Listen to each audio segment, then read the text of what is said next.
Our first Sunday reflection on a religious tradition for this month, as you can guess, is Taoism. While many of us don't know much about Taoism as a world religion, our culture has in recent decades embraced some of the practices of Taoism, or the way. We look at feng shui, Tai Chi, some other martial arts, herbal medicine, acupuncture, the concept of Qi or life force, and other traditions that we in the Western world have adapted from Chinese culture. And these are practices of Taoism that are helping Westerners learn to live in harmony with our bodies, surroundings, culture, and world.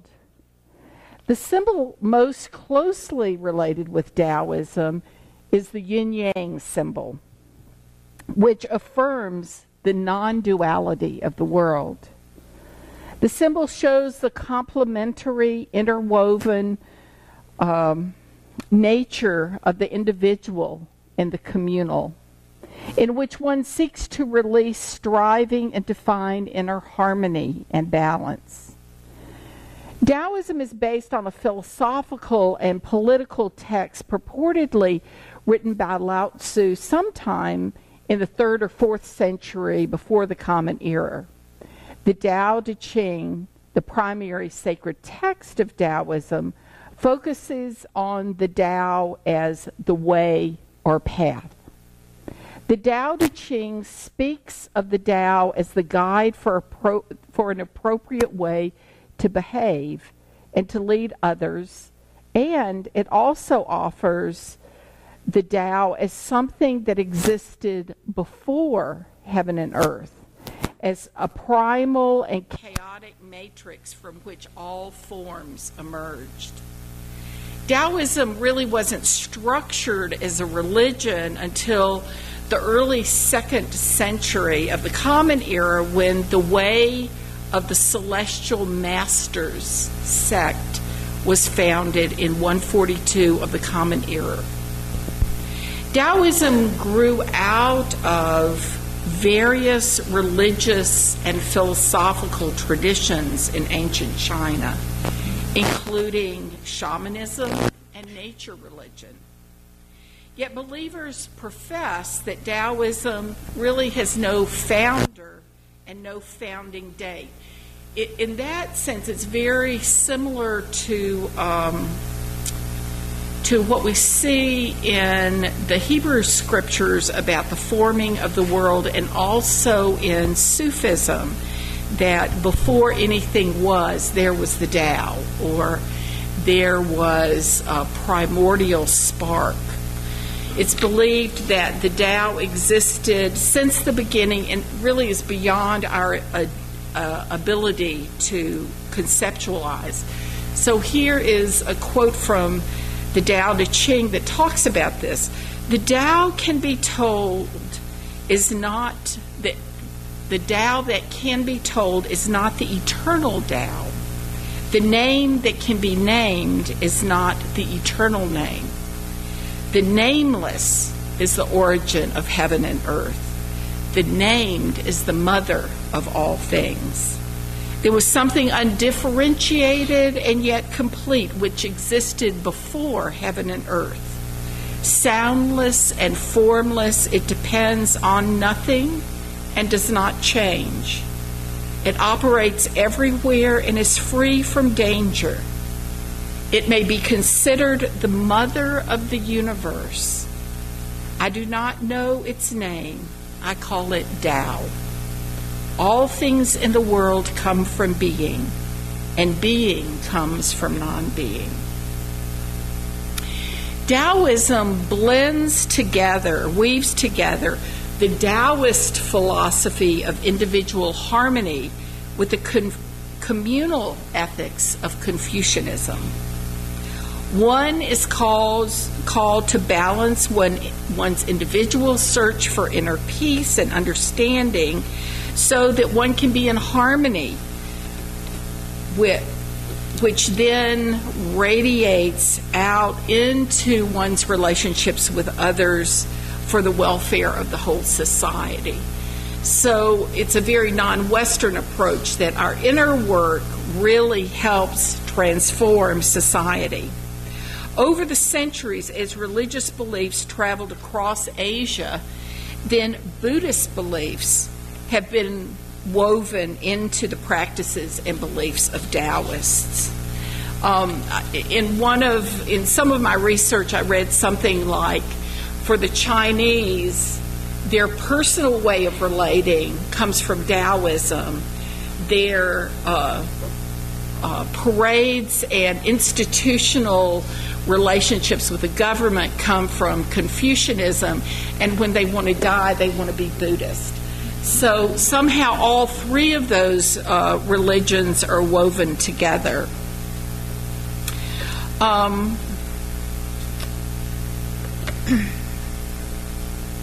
One is called to balance one's individual search for peace and harmony.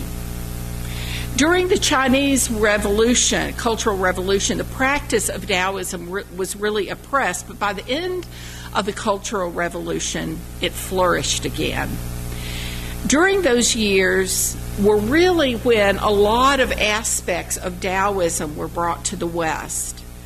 And in the West, Taoism is often taught as an atheist or agnostic philosophy.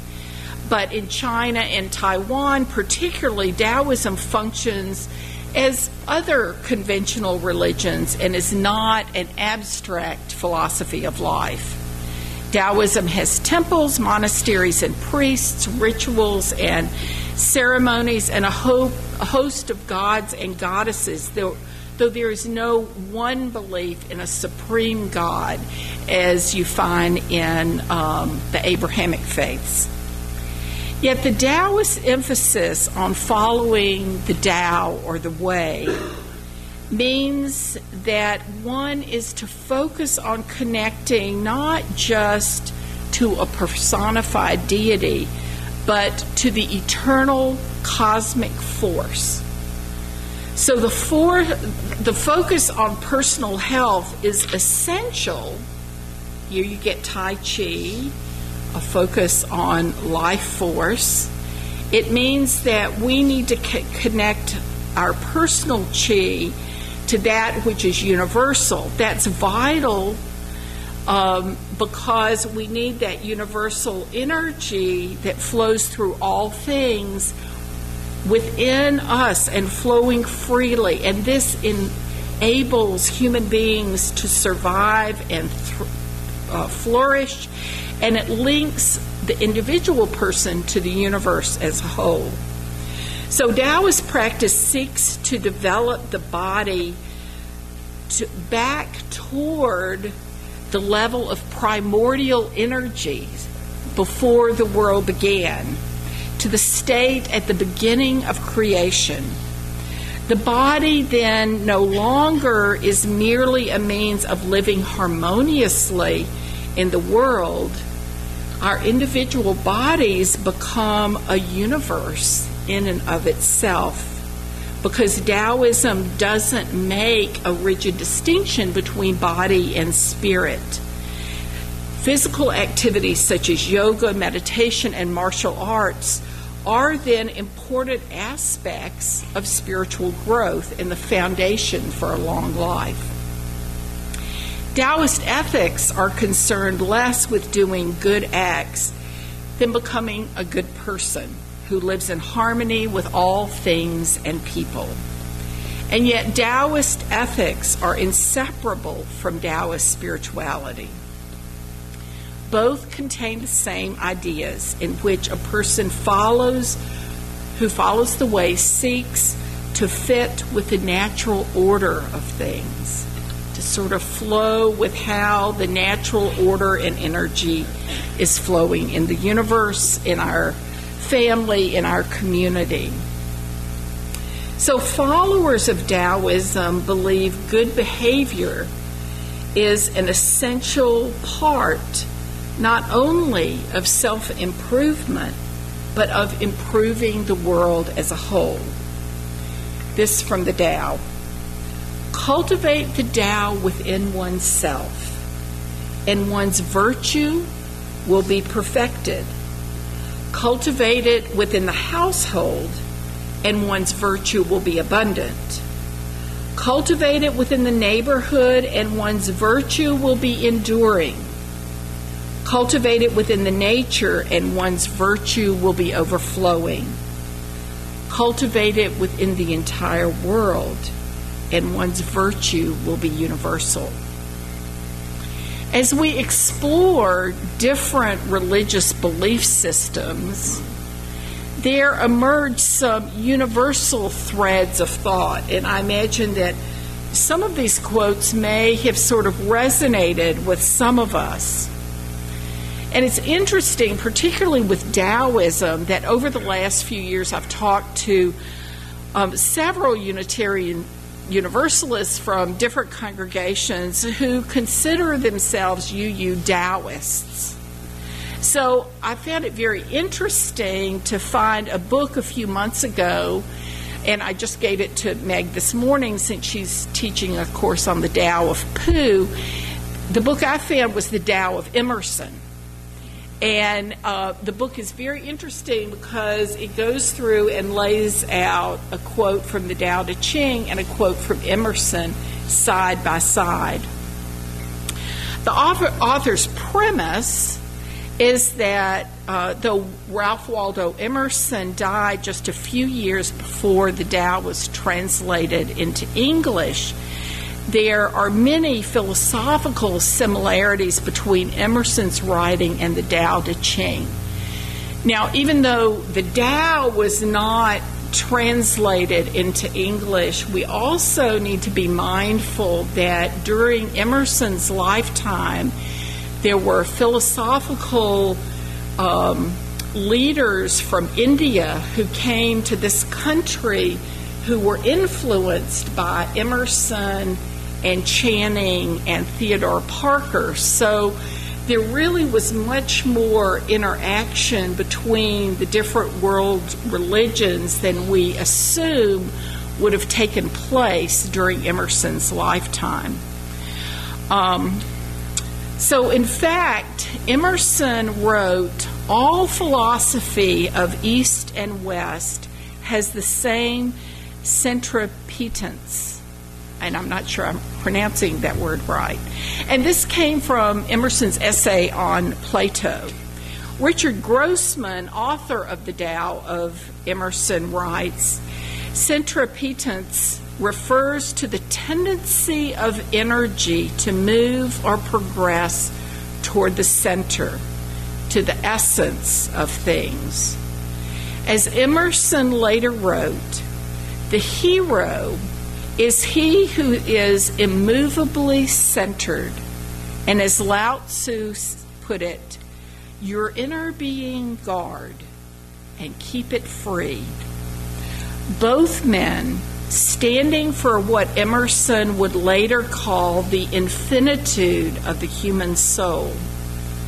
This veneration of both the depths and heights of the human soul blossoms in their writings into a credo for the conduct of life that elevates quietude, self-awareness, humility, and reverence for the natural world to such a level that it has captivated and inspired generations of men and women.